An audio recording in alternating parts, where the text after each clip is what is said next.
Few weapons command respect like an aircraft carrier. They are the largest surface warships ever built, symbols of the modern age of war, and yet they have a secret. One of their most critical systems is not a modern invention, but a remnant from the ancient world. In fact, ancient military technology was more advanced and lethal than we think. Flamethrowers with the power to destroy cities. Chemical weapons sprayed directly into the mouths of attacking cavalry troops. Horses turned into living torpedoes, prototype catapults, and all-terrain technology still used by today's special forces. By decoding ancient texts, building full-scale working prototypes, and using futuristic 3D holograms, the lost secrets of the ancient world are brought to light. Impossible Army Machines is our ancient discovery. That's got to be one of the most successful experiments I've ever done for ancient. The multiple rocket launcher can fire 10 rounds per second. It belongs firmly on the modern battlefield.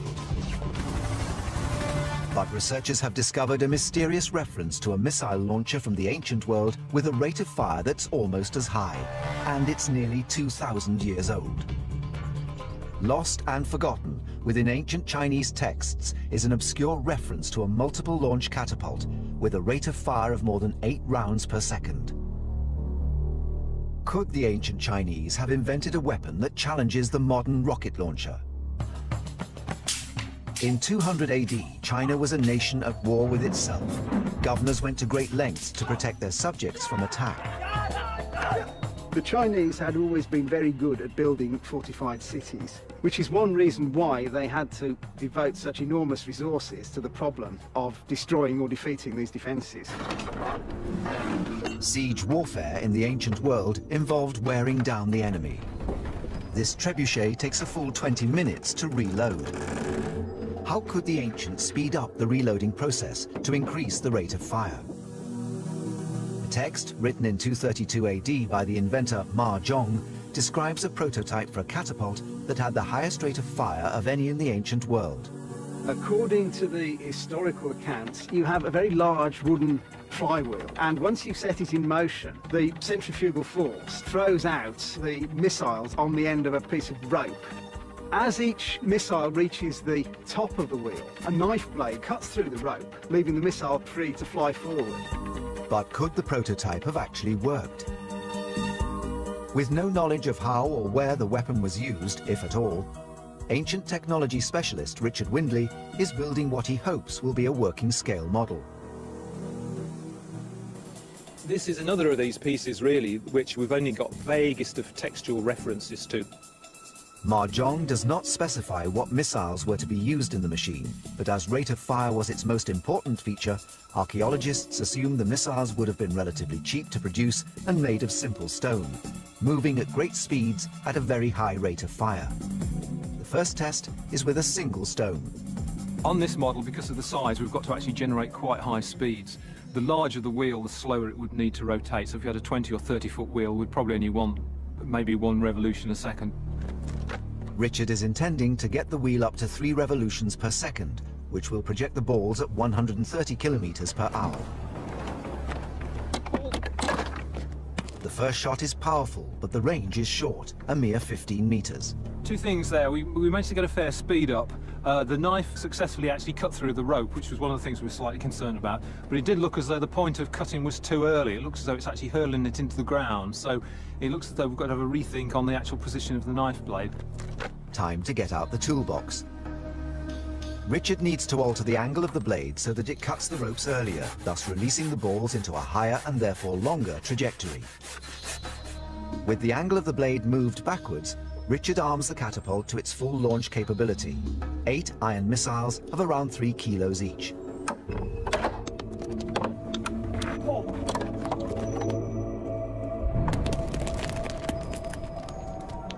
We got a lot more range that time, and it seems to be kind of throwing it up in the air slightly more. 8 balls traveling at 130 kilometers an hour deliver 16 kilojoules of energy. In terms of the mechanics, it seems like a sound idea. If we scale this thing up to the sort of size that Ma Zhong was reputed to have used, you know, we're in with a viable possibility of a weapon, I think. The demonstration has shown that the catapult could have been effective if it had been used. The Chinese were very meticulous about keeping records of these sorts of inventions, and there are numerous military manuals published from the 11th century onwards, which illustrate an enormous variety of catapults. So the fact that this one does not appear in these later manuals strongly suggests that it was never used. The main problem seems to be that the framework and the base was so heavy that it would be impossible once it was set up to alter the aim of it. Each time you chose a different target, the whole device would have to be moved and reset up, which would be a fairly mammoth task. Occasionally, researchers come across documentary evidence of ancient weapons as good as any modern blueprint.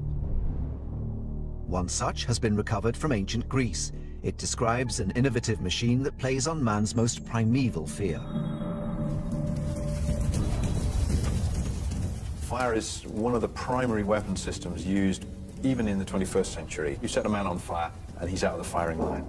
Once that man is burning, he's out of the line, and so are his mates, because they want to put him out before he starts to hurt. The earliest known machine to employ the deadly power of fire dates back over 2,000 years, and it was used not only against troops, but the fabric of an entire city.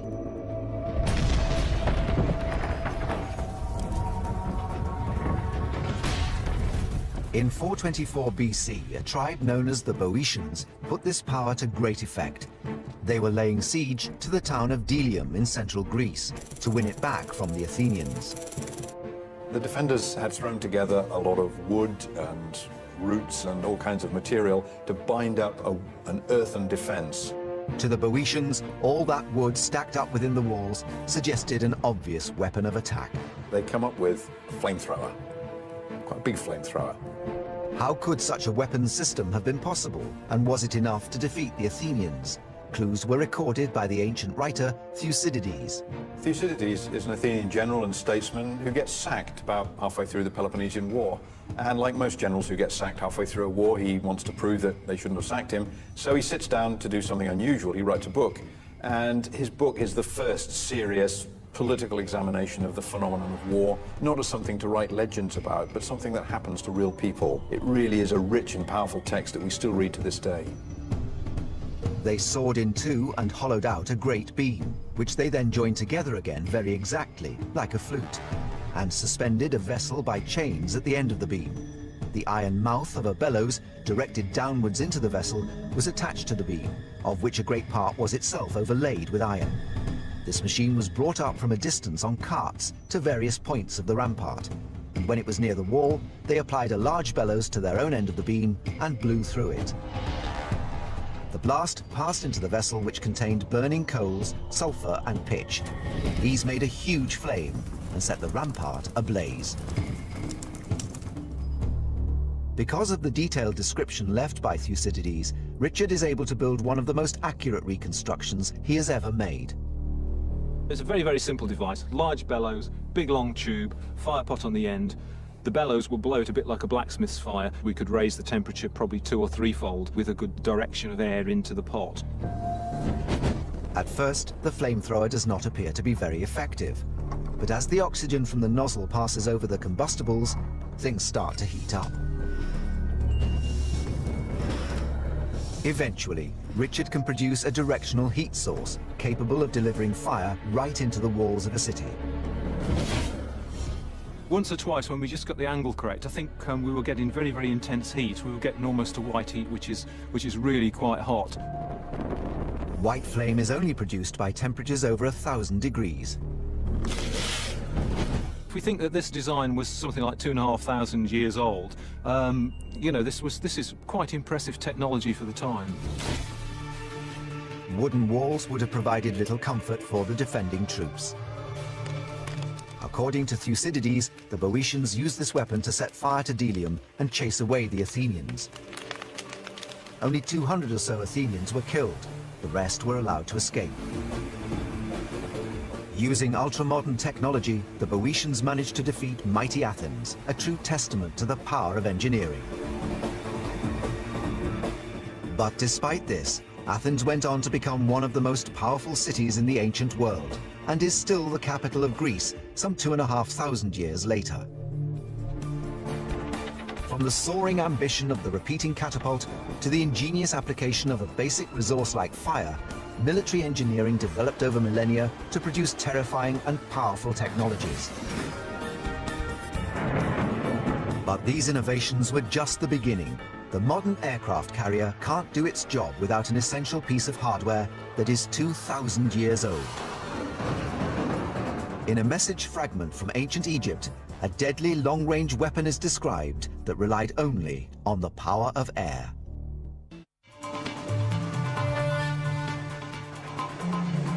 For every operation, the modern aircraft carrier relies on a technology that was developed in ancient Egypt over 2,000 years ago. Ancient machines expert Richard Windley is researching an ancient text to discover the origins of this simple but powerful technology. In the ancient world, the catapult was the technological front-runner in the arms race. It had the ability to store and release far more energy than a single man could possibly unleash. The stored energy is known as potential energy. Nearly all throwing devices use the same operating principle. They convert potential energy into kinetic energy. And the potential energy is either stored in some form of elastic, be it twisted rope, or elastic bands in the form of a handheld catapult. A trebuchet stores the energy in gravity by having the weights held up high. And all that happens is that you then release the potential energy and convert that into the kinetic energy that's in the missile. The standard catapult in the ancient world was the torsion catapult. Torsion catapult works by twisting up fibers which can retain energy while cocking the mechanism so that the arms of the catapult are actually linked up to the torsion, and the trigger then releases all of that energy by unwinding whatever you've wound up. The materials used were animal sinew, hemp, and stretched leather. Using only organic fibers, a common torsion-heavy catapult in the Roman army could unleash 2.5 megajoules of potential energy, enough power to shoot a 130-kilo missile for over half a kilometer. But in 280 BC, in the Egyptian city of Alexandria, a new world-changing technology science was in its infancy. Once you go to using iron, it's a non-perishable material. You get a more reliable performance. You're not dealing with perishable sinews, hemp fibers. These are things that are going to deteriorate quite quickly in use. The ability to work metal to precision allowed the creation of airtight seals in pneumatic systems. We all now take in the modern world pneumatics for granted. All the buses and trucks that people travel in, they all have pneumatic brakes. Message fragments from ancient Egypt hint at the ambition to harness this power for war. The idea that somebody then harnessed pneumatics to make a missile firing device really stand out as a bit of sort of advanced thinking at the time. Scientists today can use these ancient references to construct a model of the machine 2,000 years later. Their design shows one of the first pistons in history. The piston used by Ctesibius is the first example of a piston, and if we can see one here, it's basically a cylinder with a loose end, and as we move the end in and out, you can see that it compresses the gas inside. When we compress the gas, the molecules of air are being forced close together, the pressure is increased, and they're desperate to get away from each other. This creates a force acting on the piston, trying to return it to its original position. If we release the piston, you can see that it pops straight back out. But will an early piston have enough power to launch a missile? Richard Windley has created a replica of the machine, first seen in the deserts of Egypt thousands of years ago. The arm from the piston comes out here, so that's the kind of thrust rod or connecting rod for the piston, and there's a large cam here which is connected to the actual arm of the catapult, which is pivoted a bit further back. As we pull the arms of the catapult, you can just see the cams operating and pushing in the pistons. This is compressing the air, and it's given us effectively a kind of air spring. This is achieved using only the power of what is all around us, air. The catapult would have shot 35-centimeter bolts with a wooden shaft and an iron tip.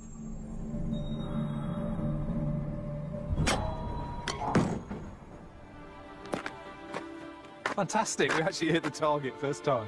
I was somewhat surprised, in fact, that we got the kind of range that we did. We were getting 40 or 50 yards range with this, and the arrows are flying very, very straight.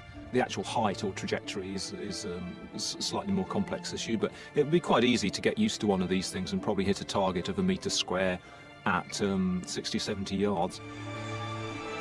But if it was such a success, why did piston catapult technology disappear from the history books for so many hundreds of years? Quite why they didn't use it, I think, is probably due to the fact that they had problems getting an air seal, and that is absolutely crucial, and that kind of unreliability in the field would make soldiers be very, very wary of it as a weapon. Had they perfected the air seal, the piston catapult would have become the elite catapult of the ancient world, capable of launching projectiles weighing several tons. This is what its successor, the modern piston catapult, does today. On an aircraft carrier, to launch a fighter plane, they use a steam cannon that actually fires the plane off the end of the aircraft carrier, and that really is sort of taking the idea into its final and most modern form. It gives us the capability to accelerate aircraft weighing 55,000 pounds from 0 to 165 knots over a 300-foot distance in less than 2.5 seconds. The principles explored by Ctesibius save military lives every day. This is the front of the catapult. It's called the battery position. This is where the aircraft gets secured to the shuttle, which is attached to the rest of the catapult. Within the launching engine are power cylinders that run the full length of the catapult. Within the cylinders are pistons that are linked to the shuttle, which are next to the aircraft. When you're ready to fire the catapult, it's a programmed opening of the launch valve, which emits steam into the cylinders, pushes the pistons forward. When it gets to the end of the power stroke, the aircraft is permitted to continue flying.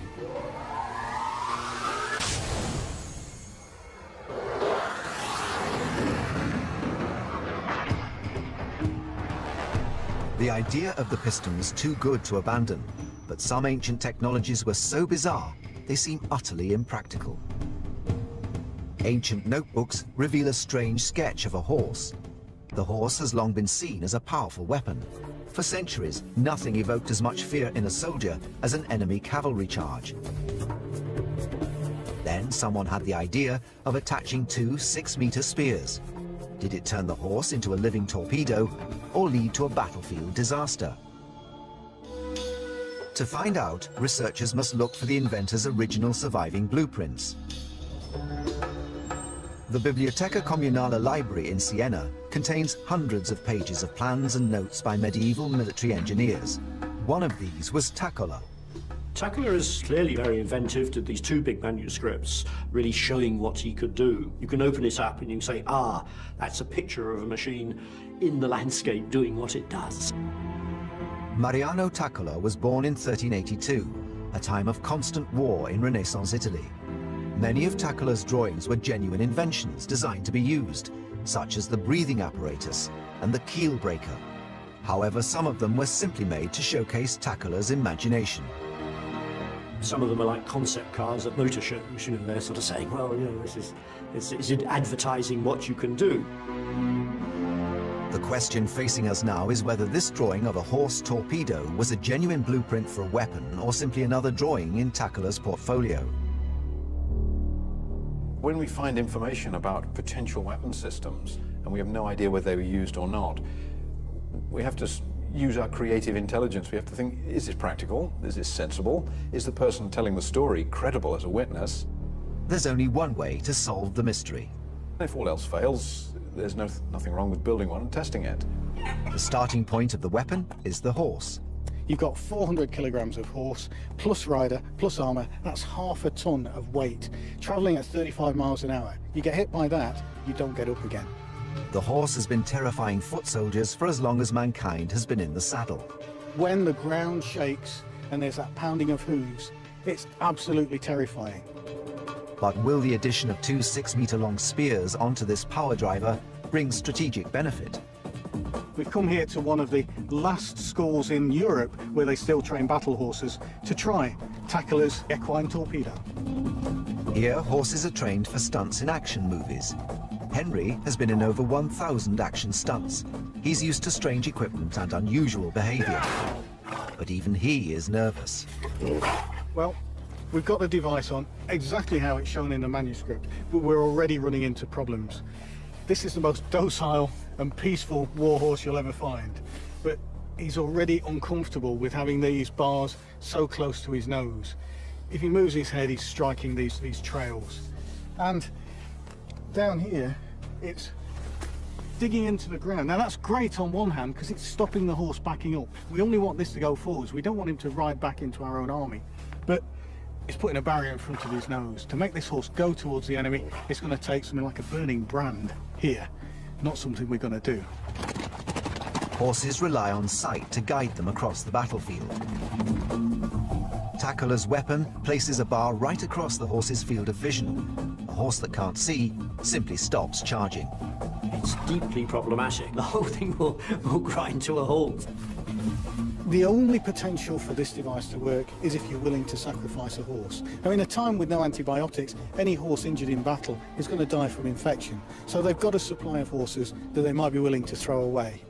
Doing that, strapping this on, and then lighting a fire at the horse's backside, maybe you've got a weapon. It seems the horse is an effective weapon with no need of accessorizing. In the ancient world, nothing was more terrifying than a cavalry charge. It struck fear into the heart of every army. And as time wore on, inventors were forced to seek newer, more advanced means of stopping attacking cavalry. Julius Africanus, a military strategist and historian born in Jerusalem, wrote a treatise advising the Roman emperor on tactics to adopt for his Persian War in 232 AD. He described a macabre device designed to drive horses mad by spraying a deadly poison into their faces. They'd be blinded, their noses would be stinging, their skin would be burning, and the riders would lose all control of the horses and thus lose their military efficiency. Africanus writes of a poison that is superior to all other methods of attack, more effective than even arrows. He does not specify the drug used, but past historians have suggested that the most likely source of the poison is the plant known as the euphorbia. However, no practical investigations have ever been carried out to determine whether this is true, until now. Kew Gardens is world-renowned for plant toxicology. Here, Professor Monique Simmons believes the active toxic ingredients are in the sap of the plant, in this species known as the latex. If this latex gets into your eyes, it is incredibly painful. Latex is the milky sap found in many plants, such as dandelions. Not all forms of latex are poisonous. However, that found in the euphorbia species usually is. To test the toxins in the euphorbia plant, Monique must prepare a sample of the ingredients. The resulting compound can be tested in a machine known as a mass spectrometer. This machine helps separate them and gives us kind of a profile of the compounds that are present. Monique is searching for highly toxic substances known as esters.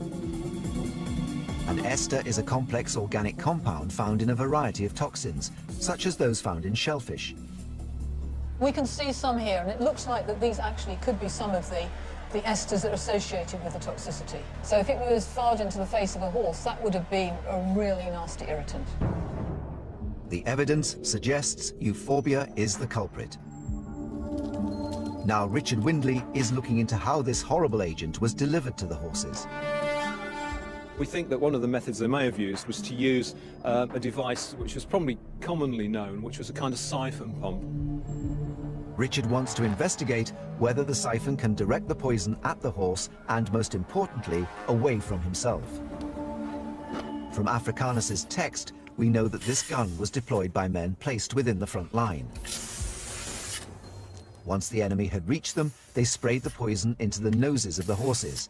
The animals would go mad and throw off their riders, who, encumbered by their heavy armor, made easy targets. Well, that was a really interesting experiment. We know how toxic this sap is from sort of laboratory experiments, and now I think we've proved that we've got a delivery system that will project this stuff at least, what, 20 to 30 feet. The difficult thing is, and it's always the case with poison weapons, if there's a sudden change in wind direction, you can cause absolute mayhem amongst your own side. So that's obviously something that will have to be taken into account. In the right hands, and with favourable winds, the horse poisoning gun could have sprayed its deadly contents into the ranks of ancient cavalrymen. But our ancient forebears' understanding of chemistry could produce even more stunning results.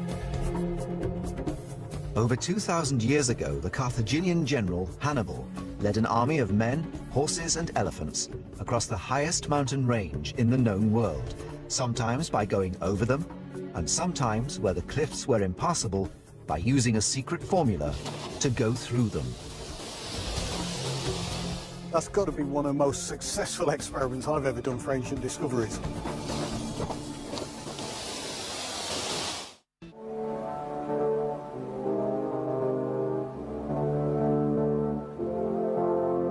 Over 2,000 years ago, an invasion force of thousands of men and animals successfully crossed these impressive mountains. In the ancient world, and right the way through into the modern world, the best ways of defining your country's boundary are by fixed, identifiable geographical boundaries. Nations rely on these natural boundaries, safe in the knowledge that no sane general would or even could lead a major attacking force over their impossible peaks. A mountain range is difficult to get through. The altitude is high, it's cold, it's difficult, it's dangerous. It really does impose a huge strategic barrier to the movement of large armies. In 218 BC, Hannibal led a major invasion force of 80,000 men, 10,000 horses, and 38 war elephants across the Alps. His target was Rome. There are any number of easier ways of invading Italy than going over the Alps. It's the least likely option. In 218 BC, there were only two military superpowers in the known ancient world. To the north, the mighty Roman Empire. To the south, the great empire of the Carthaginians ranged across North Africa. War had been raging for decades as they vied for control of the valuable trade routes through the Mediterranean. In a bid to destroy Rome once and for all, Hannibal devised a bold plan. Bringing his invasion force over the highest mountains in the known world. I'm used to mountains, but these are just awesome. John Naylor is an expert in ancient military tactics and equipment, as well as an experienced ex-forces climber. He's only been on the mountain a few minutes, and he's already discovering the magnitude of Hannibal's achievement. Even with modern equipment and modern clothing, the Alps can be a deadly place. You've got precipices you can step off and fall thousands of feet to your death. Rocks that block your way from landslides. This is a daunting, terrifying place. Not where I'd like to bring an army. Therein lies the mystery. How did Hannibal's army cross the snowy peaks? We're not really sure what sort of equipment the Carthaginians would have had, but we've got lots of Roman references to the sort of equipment that was available at the time. Researchers have to use their imagination. It's unlikely that the Romans had something which the Carthaginians didn't know about, or vice versa. And so we can assume that within the parameters of that kind of relationship, the equipment will be essentially similar. The investigation must continue more than 1,000 kilometers to the south, in Rome. Home of the Colosseum, the Vatican, and literally thousands of ancient buildings and monuments.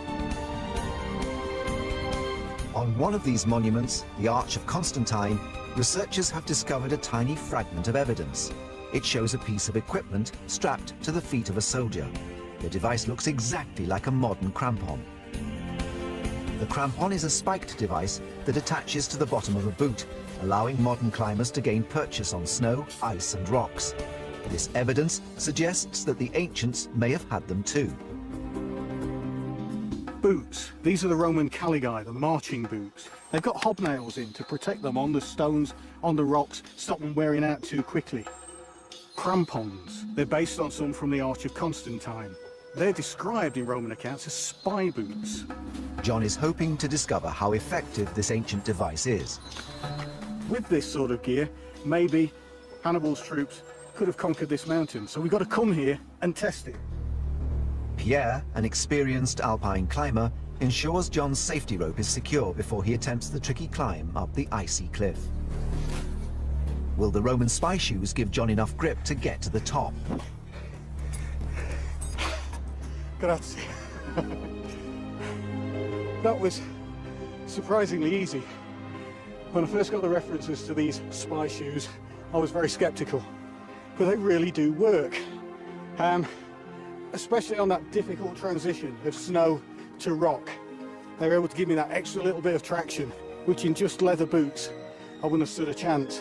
I wouldn't have liked to have tried it without the safety rope and Pierre, but the Carthaginians could have done it.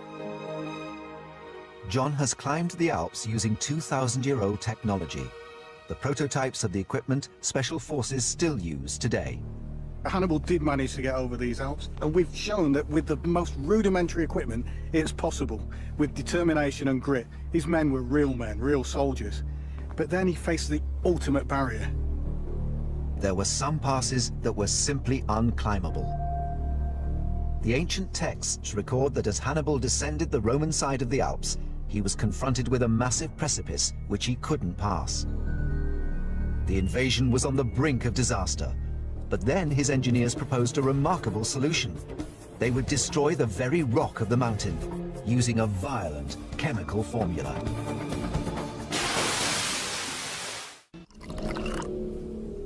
The high-tech chemical labs of the 21st century produce compounds so complicated it would take this entire hour to list the ingredients of just one of them. But there is evidence from the Roman writer Livy that ancient armies had a much better understanding of the power of chemistry than we might expect, and they applied this on a huge scale, for example, on whole mountainsides. In 232 BC, the Carthaginian general Hannibal successfully led an invasion force over these huge mountains using equipment still used by climbers today. But then he got stuck. Hannibal finds that his way down off the mountain is obstructed by a huge block of stone. How can he get through this? He can't go around it and he can't go back. His army's going to starve to death. Modern historians believe the blocked route to have been either the Clapier Pass or the Traversette Pass, both standing at around 2,400 meters. Livy tells us that a recent landslide had converted an already awkward spot into a perpendicular drop of nearly 90 meters. A limestone rock face that was completely impassable. Hannibal's first thought was to turn back, but according to Livy, the path behind them had turned to an ice sheet that the army's animals couldn't cross. Hannibal had to press on. Today, engineers use dynamite to blast pathways and mega machines to smash their way through obstacles. Hannibal used heat and ingenuity.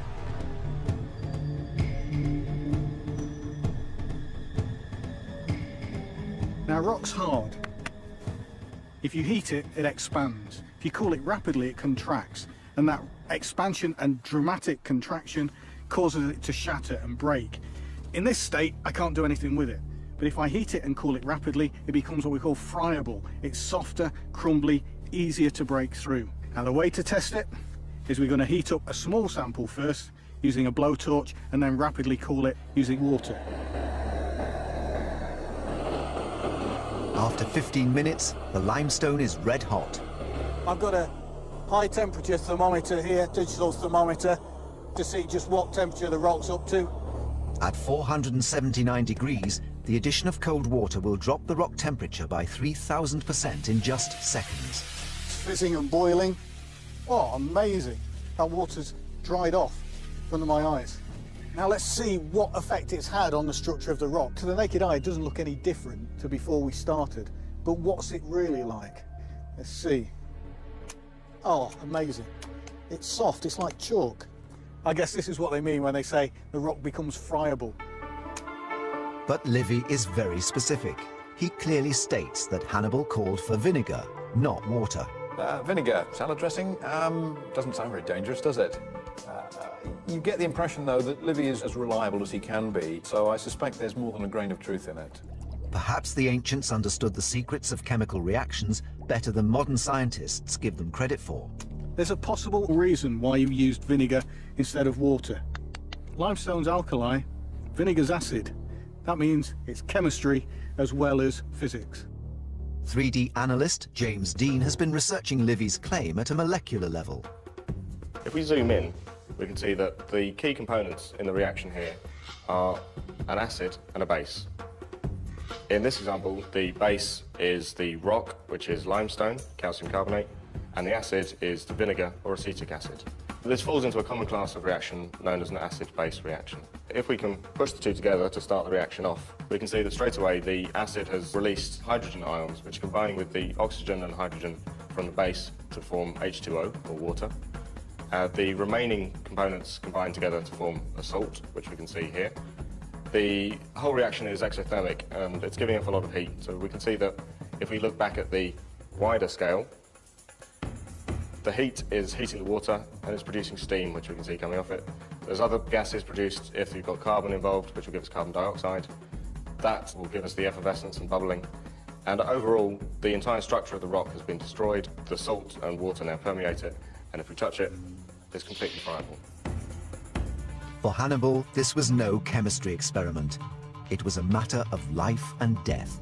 Hannibal was facing the ultimate impasse. Just like now, night's falling, the temperature's dropping, his army is about to freeze to death and die with no way down to those fertile plains below.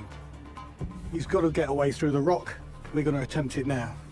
Big fire on here, heat the rock up with this fire, and then we'll try the vinegar and see whether we can make this rock friable enough to bash our way through and get down onto the plains. I've got the fire started. Now I need bigger sticks, logs, get this into a big raging inferno. Not only was this a huge 90-meter expanse of rock, but a very dangerous precipice as well. The fire would have been enormous, the progress painstaking, as Hannibal's men slowly worked their way down the rock face, creating a path for the animals. The temperature of the rock is now 1200 degrees, but is this high enough to accelerate the acid-base reaction? That is really hot. It's taking all the fur off my face, but I need to be able to get close enough to get the vinegar on. The size of the obstacle would probably have needed 75,000 litres of vinegar, but where would this vast amount come from? Hannibal's troops would each have had a daily sour wine ration of around quarter of a litre. The huge army would still have had almost 80,000 litres of wine vinegar with them. Oh boy, look at that boiling up there. It smells disgusting. I can see the rock cracking in front of my eyes. It's boiling and steaming in here. The acid of the vinegar is burning the back of my throat.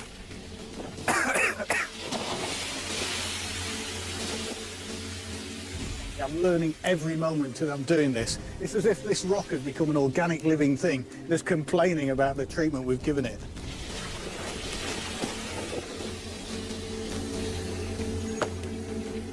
Oh, I love the way that breaks. It's not a boulder anymore, is it? It's just a loose conglomeration of pebbles. Like John, Hannibal's men used picks to smash through the limestone, enabling them to open up a zigzag track that minimized the gradient, thus allowing the pack animals and elephants to descend. After 4 days of hard work and near starvation, Hannibal had blasted his way through the Alps. That's got to be one of the most successful experiments I've ever done for ancient discoveries. Mountains you think of as the immovable object. Hannibal did it with some sticks, some salad dressing, some hard work and ingenuity. Absolutely staggering. Hannibal ploughed down through Italy towards Rome and inflicted the severest losses the Roman army ever suffered in its entire history. But although coming over the Alps gave him the element of surprise, it ultimately led to the Carthaginians' downfall. It's ironic that Hannibal used the best technology available to him to do this insurmountable task of getting an army over these mountains. But in that, he didn't have the capability to bring his heavy equipment with him. When it came to taking the towns through fortifications without siege machines, which he couldn't bring over these mountains, he was on a hopeless task. Technology allowed him to get there, but then the door was slammed in his face. Machines such as the carbon flamethrower, the catapults and other siege engines were too important to have been left behind, and Hannibal's campaign failed. He doesn't attack cities, he doesn't capture places. Rome is there and he doesn't attack it. Whether learning from failure or through spectacular successes, the engineers of the ancient world were no different from those of today. Ancient engineers faced exactly the same problems as we face today. You're wanting to go faster and carry more, but use less natural resources in terms of making it, and then want it to perform for a long time once it's constructed. Some inventions turned the tide of great battles and shaped history. Others pushed the envelope of invention too far, and whilst they continue to amaze, were ineffective in battle.